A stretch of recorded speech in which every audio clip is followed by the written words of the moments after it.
Would it help if I got out and pushed? Maybe.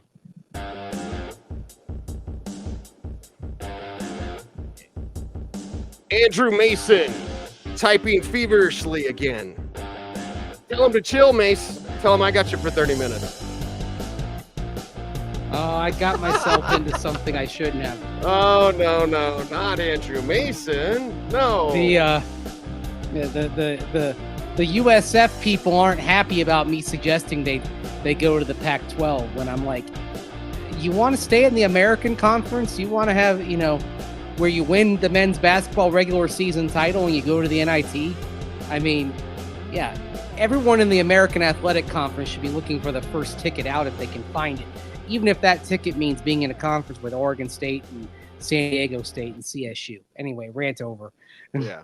Rant over for now, at least rant on that. Rant on, party on for the Denver Broncos. But against the Pittsburgh Steelers, this one's going to be tough. We always talk about Bo Nix learning from his mistakes. Well, you made a lot of mistakes against Seattle. Let's see how much he learned. I appreciate the willingness to confront the mistakes. I would also say this. This is part of why I think the week 1 loss in Seattle wasn't the worst thing, because let's face it, if Javonte Williams doesn't slip on his second carry of the game, he might get a touchdown there. If there's, one better throw in the red zone, you on another series might have gotten you a touchdown instead of a field goal or nothing. Point being, you might have had this game where you capitalized on red zone opportunities and won, and yet you were still looking at Bo Nix averaging under 4 yards an attempt. Okay? In a win, it's just sort of a psychological thing. In a win, you might be, you might ignore things a little bit. A loss, you have to confront them.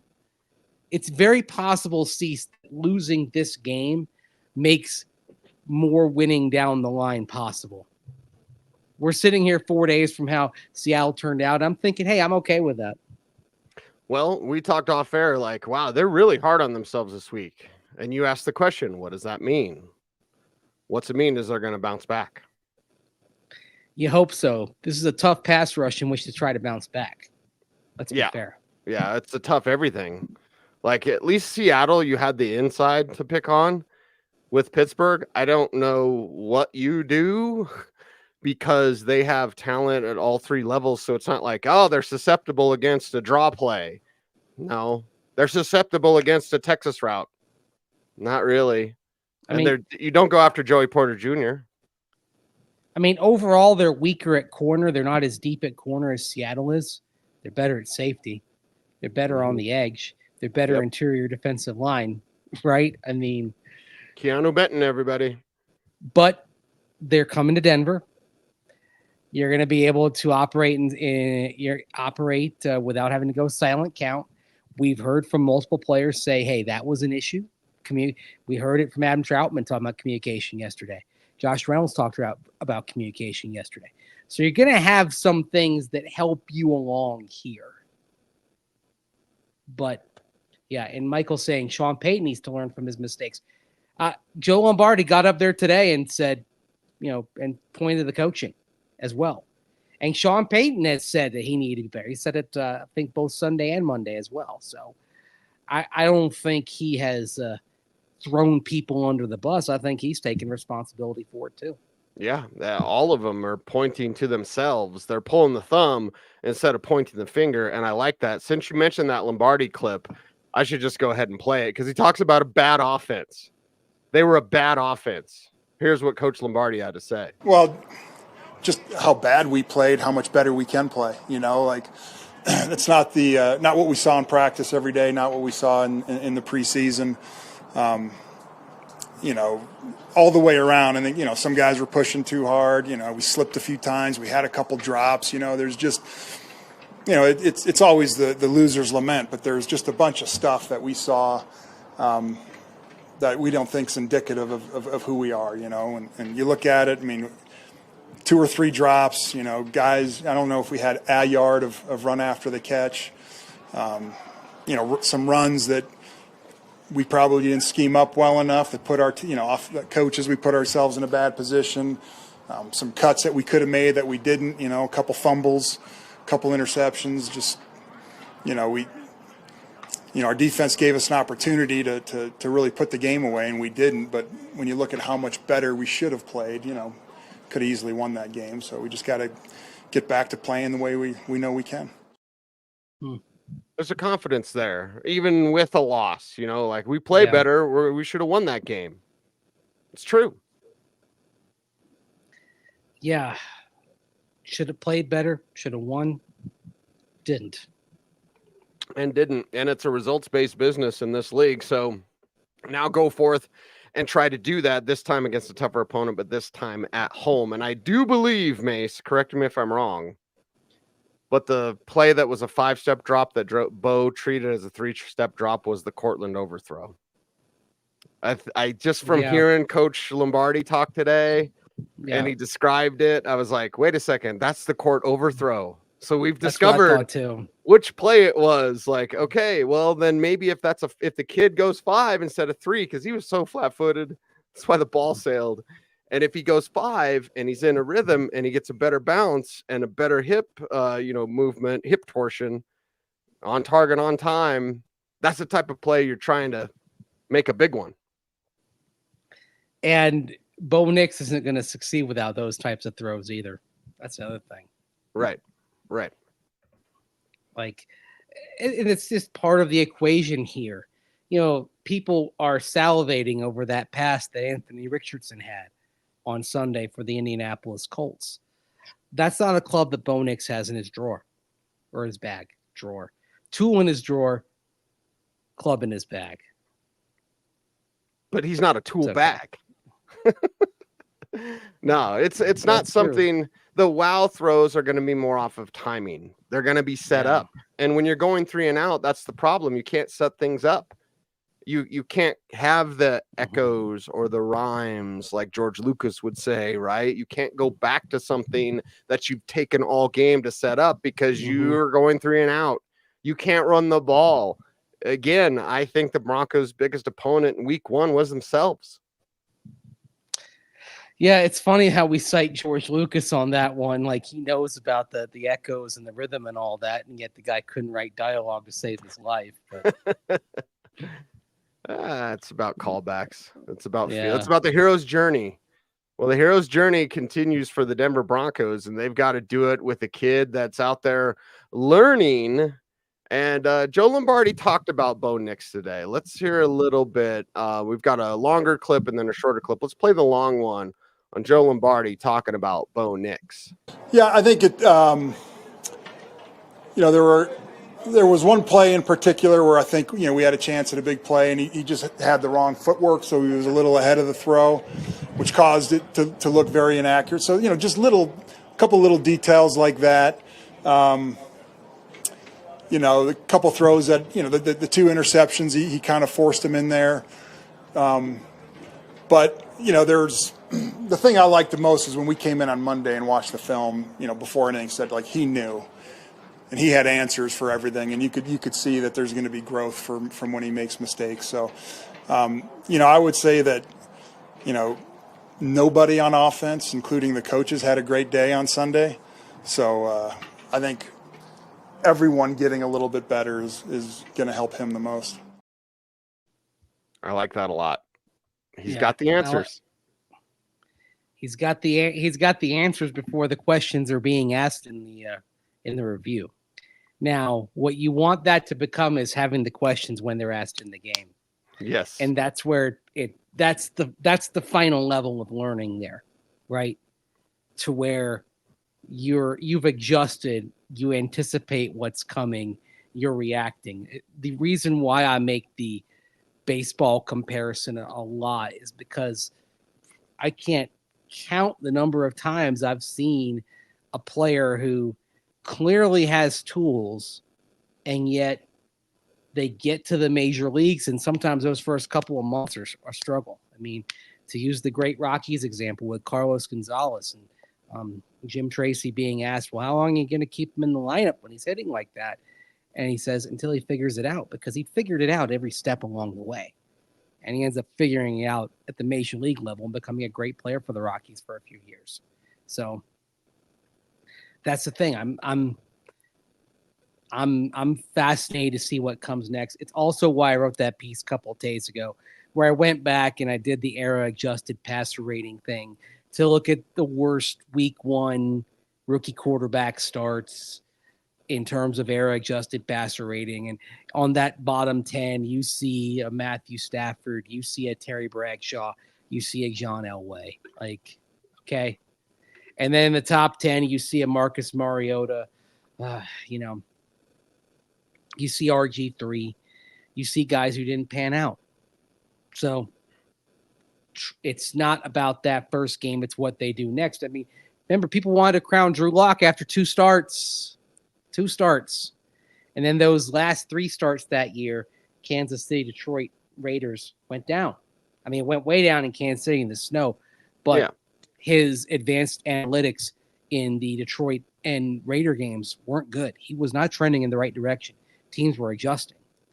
It's part of the fear of giving him the keys instead of trading up and getting Justin Herbert, who we know John Elway liked, but it's neither here nor there, man. Yep. It's in the past. It's in the past, and Bo Nix is here to be the future, and the future is going to require some learning and some patience and some help from somebody in the wide receiver room. We don't know yet the availability of Devon Vele with the ribs injury. Ribs injuries usually comes down to pain tolerance. 2 days not practicing, though. It's not great. Everybody else came back today that did not go on injured reserve. So Audric Estime, we'll see him in 4 weeks. And of course, it was funny. A couple, there was a little bit of a media crowd developing around Estime and then got shooed away. Like, oh, he'll talk later. Like, yeah, he'll talk in 4 weeks, basically. That's it. Yeah, he's on IR. We can't. IR. That was a clip. Veteran, like, oh, forgive me, Cliss, baby, I love you, but you can't talk to players on IR. I know, but why? I mean, they're human beings too. I mean, I'm gonna still say hello to Audric when I walk through the locker room. Maybe I won't interview him, but I'll say hello. Like, he still exists as a person, does he not? Beware the Forrest Gump wave, though, like I did to Bo Nix last week. So don't do it. When we see Audric, we'll give the head nod. What's up? Wait, you did the wave? I did the wave to Bo. Yeah, it was a thing. Did he not know? What did he not notice? He waved back. Oh, okay. I mean, yeah, Sure. the nod. The nod. Way to go. The nod is cool. The nod is cool. Like the. I don't think you did it like that. I hope not. It wasn't too far off of that. I'll say this. Man. I'm not going to not say hi to Bo Nix. Yeah. I'm not going to not say hi to Bo Nix. Sorry. Yeah. He's fine. He seems like a person who understands the importance of common courtesy. Yeah. I think Bo Nix is a return his shopping cart to the corral kind of guy. Mm-hmm. Yeah, I think so. I think so as well. Jesus chiming in about the running game. Yeah, we got to talk about that as well. Yeah. We got to talk about the wide receivers too. But just a collective effort of everything. It needs to be, I guess you fatigue them. It's the chat room. Was it Nate who said that in the chat room? Somebody said in the chat room, like, the way you beat Pittsburgh is you tire them, you wear them down. Well, you're going to have to keep the chains moving in order to wear that defense down. Keep the chains moving. Don't take negative plays. I mean, there was something, Joe Lombardi went back to the Bill Parcells thing of a sack not being a bad play or an incompletion not being a bad play. Sacks and turnovers are bad plays. You don't want to lose yardage in this game. So quick decisions and living to fight another day. But this is a game where you're talking about you're trying to avoid negative plays because Pittsburgh, when they get that pass rush going, and remember, it's two-pronged on the edge. I mean, it's going to be T.J. Watt over Mike McGlinchey. It's going to be Alex Highsmith over presumably Garrett Bolles because he was back on the practice field today. As someone asked if I'm growing my hair out. No, it's due for a trim. In fact, I'm going to get one either tomorrow or Saturday. It's getting too unmanageable. Like on the sides in particular, it's too thick. I can live with a little extra lettuce up top. Leave the lettuce up top. Trim the sides, but the lettuce on the sides, no, don't like it. Feels wrong. Frustrating when you get the duck wings. When it's like, I like to wear hats, and like when I start seeing it kind of curl here, like I know not a lot of people notice it, but I can, so I don't like it. So, but up top, we're gonna keep the flow. I'll never have your flow because I don't want that much hair. You don't want that much hair? Maintenance involved. No, it's too much maintenance.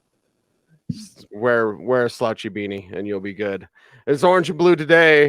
Nate asked about the tight ends, part of the game plan. Yeah, I don't know, so. Man. They better, but you got to get Greg Dulcich more involved, man, especially that he's healthy. Like, you have a healthy Greg Dulcich. Use him. And I don't want to sound, I don't know, doomsaying or whatever, but it's like, you want to use him before you can't. Because we know he gets hurt a lot, and I hope he stays healthy forever. But the truth of the matter is he doesn't stay healthy. So when he's healthy, I'm going to use him. Use him. Use Marvin Mims Jr. These two are matchup problems when used effectively and properly. They're dynamic. They generate separation. Where was the separation from the other guys? It wasn't there. I mean, it's interesting. Like Josh Reynolds led the team in receiving yardage with 45 yards.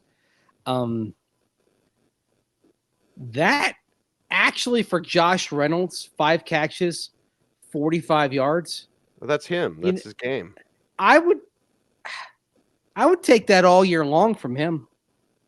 Yeah, he's that type of guy. His career high is 618 receiving yards. Last year, second highest total, 608 in 17 games. If he gets 45 yards a game, just do the quick math, 450, 225, 670, 675 plus 90. That's 765. You'd be if he did 5 catches for 45 yards all season, you'd be ecstatic. Yeah, you'd take that all day. Yeah, that's an effective complimentary receiver. But as Joe Lombardi said, he was leading. He was leading. That's the issue. Right. No, you don't want that. You don't want that part. You want his part, but you don't want that part. And Joe Lombardi said, what do we have, like 1 yard after the catch?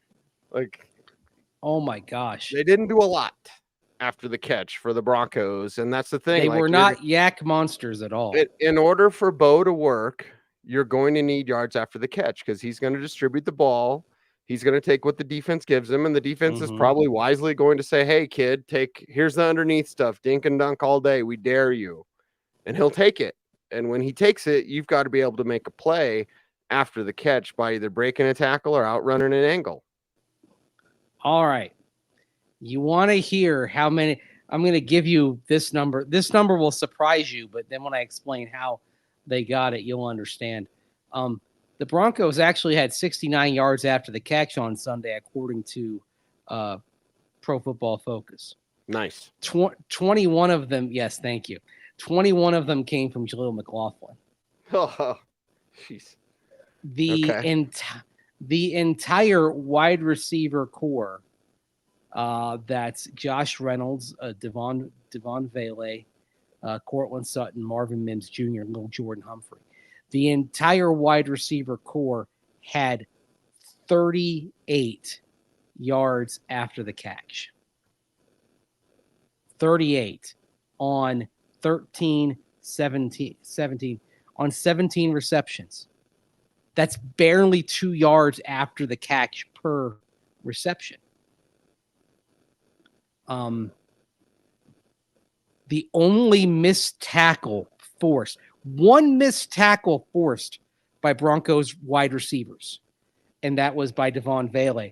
Jaleel McLaughlin forced 3 missed tackles on his 5 receptions. He didn't get anywhere. He was forcing them because those guys were on him immediately because, again, it still seems to be there's a concerted effort to focus on Jaleel McLaughlin whenever he's on the field. Yeah. For a defense, they're still Jaleel's in. Tractor beam. Yes. And then you see 2 or 3 defenders. I'll also say this. I think the blocking for some of those plays setting up for Jaleel could have been a lot better too. That's another thing. And the run blocking, okay. The screen game blocking, I thought was subpar. Yeah, and was a shock to me based on we know the timing with Bo will be better. If you can block it right, Jalil's going to make it a home run. He's going to get those plays, but you got to set him up better.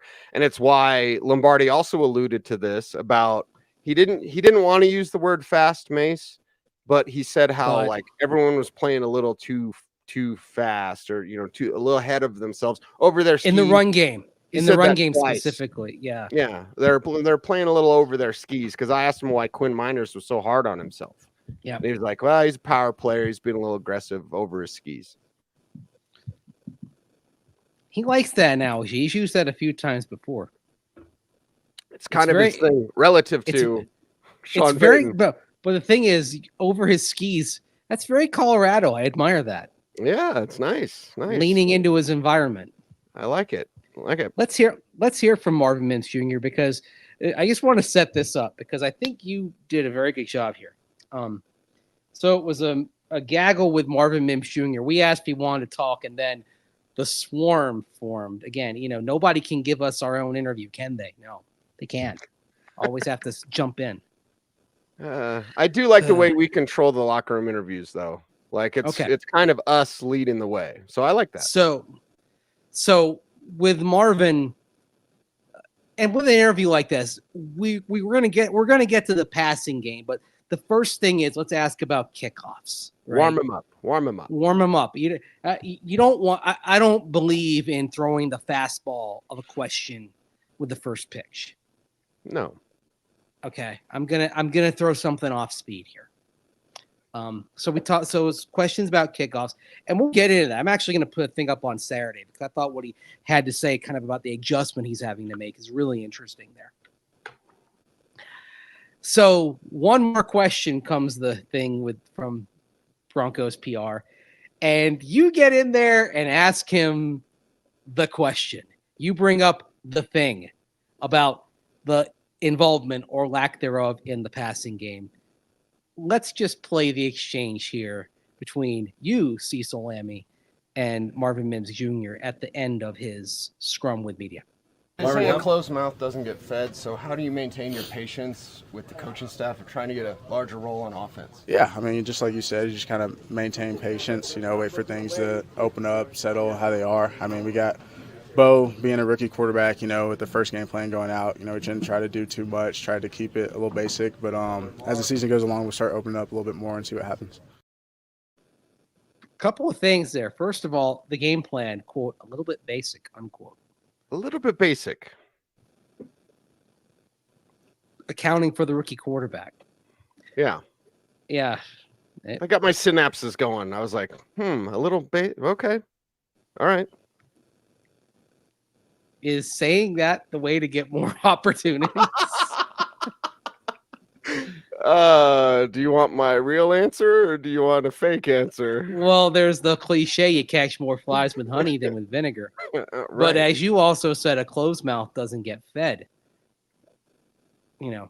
He's doing it in a very intelligent way, I would say. Yes. And Marvin Mims Jr., you hear it when he talks. He's a smart dude. This guy. He wants the ball. Receivers want the ball. Receivers want opportunities. And I mean, the thing that kind of kills you with the lack of opportunities for Marvin Mims Jr. is we've seen it. We saw it early last year. And then you hear as the months progress into the off season, we needed to get him more opportunities. Jerry Jeudy was in as well. Jerry Judy's no longer there. Okay. The obstacle is out of the way here. What's stopping you from giving him more chances? And yes, we get that, he can't, he's not great at running the crosses. He's not great at running the digs. Okay. Get that completely. But there are things he can do dynamically that other players on this offense cannot do. Things that you're going to have to do, specifically stretching the field vertically. Otherwise, get ready for flooded boxes against the run and the short crossers in this passing game. And then you're not going to accomplish squat. You've got to bring in the vertical threat to open things up in the box, or it's going to get very crowded and you're not going to be able to function. And this offense will not look as it's designed to. We're talking about pucker factor, Mace. Yeah. Marvin Mims make you pucker. You got to make the opponent afraid. Mims would do that. Yeah. Even if it's on a decoy, just throw a go route, one go route a game. Well, it's a decoy, but you got to hit it to where they take it seriously.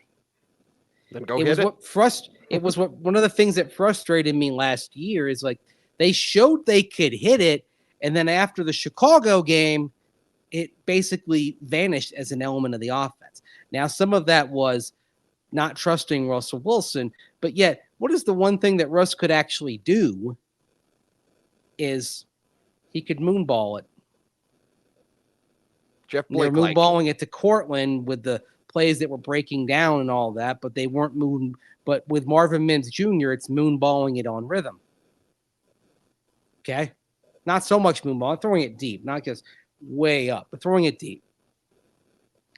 Bo Nix actually really suits Marvin Mims Jr., I think, because if Bo Nix does go deep, it looks like the kind of play where you're leading him in stride, and we saw some glimpses of that. Troy Franklin could eventually be that guy as well, but right now Marvin Mims Jr. is more ready to be that. So, And Kale brings up handing him off the ball. I would say just get him involved in a rhythm and in a flow and an end around. He said basic. Well, an end around's pretty basic, so why can't we see that at least to get Mims involved? And if he breaks a long one, like keep feeding him. Do what works.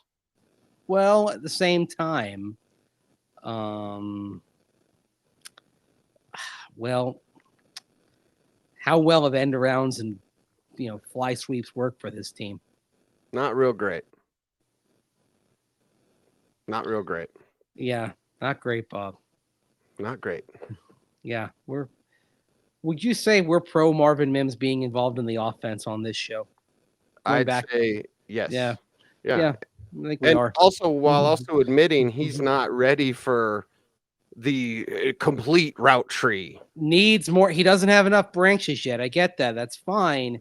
But the branches he does possess are ones that other guys don't have. Like, is Courtland Sutton going to be able to generate the downfield separation that Marvin Mims Jr. can? Probably not. Nope. Not at this point. And thus, we're not talking about jump balls being the type of deep ball that Bo Nix does best. When it's working, it's that that deep post, right? Or it's a sluggo route. I mean, things where in stride maximizes it, and I think you could get some really electric plays here. Man, if you could give me one of those shots in the first quarter, get one of those shots against the Steelers, I'm telling you, that's going to open things up. Mm-hmm. I mean, I may die tomorrow, but I wasn't born yesterday. I mean, I feel like I'm giving unsolicited offensive advice here. But I feel like you're writing a country song. So there you go. Wasn't born yesterday, but might die tomorrow, but I wasn't born yesterday.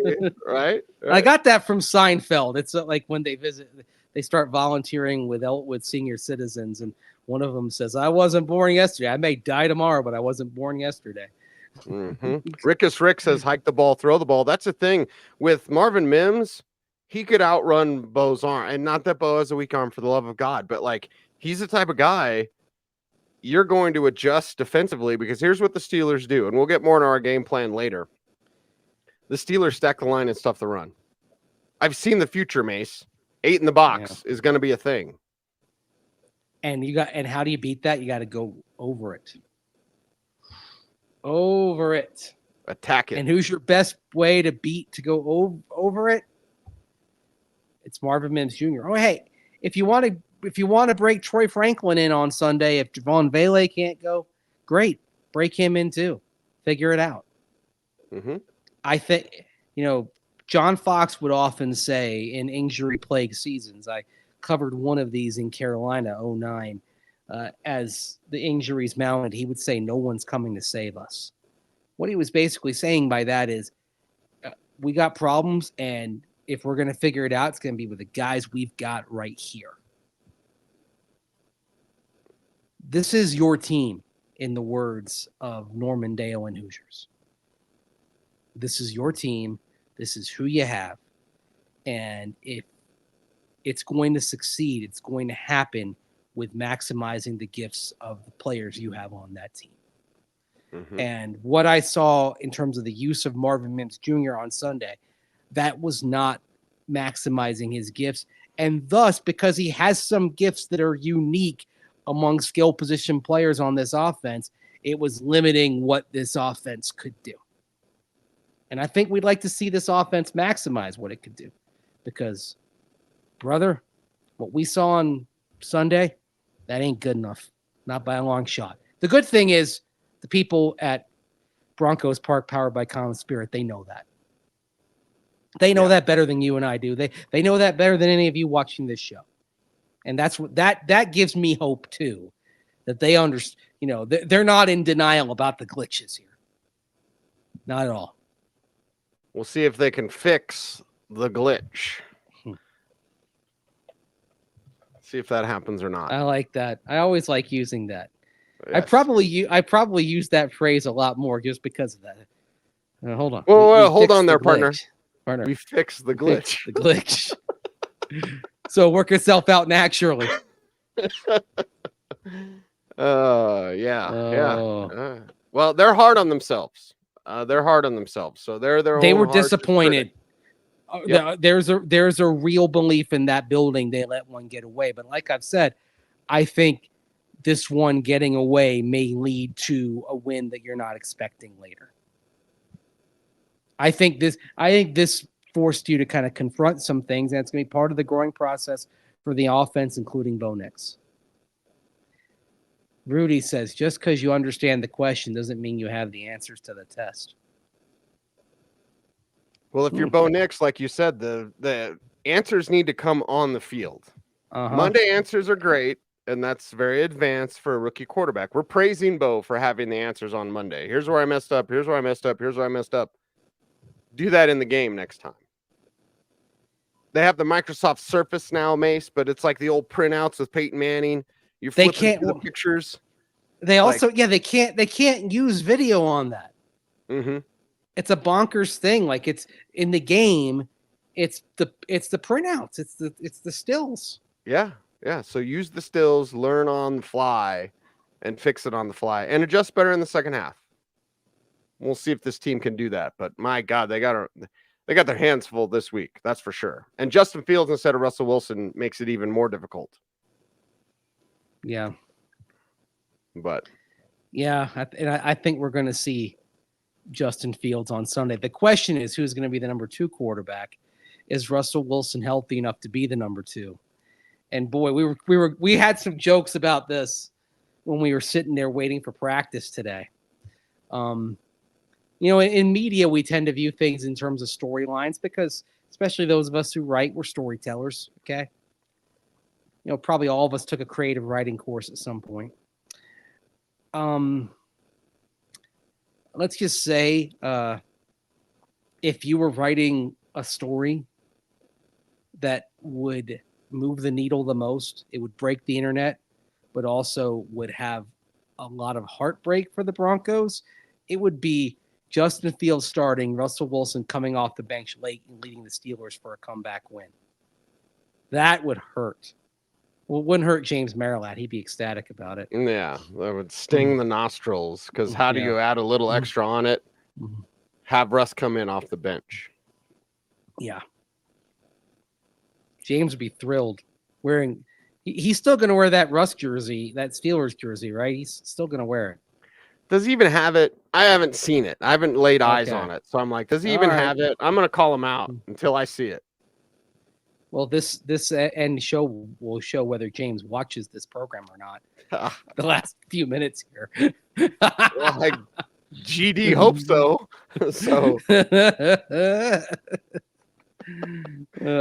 Yeah.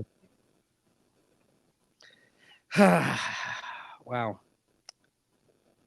We got plenty to talk about. Our game plan edition, by the way. Gonna be a lot of TJ Watt discussion. Yep. Aaron Donald like impact. Yeah, that was Joe Lombardi's quote today.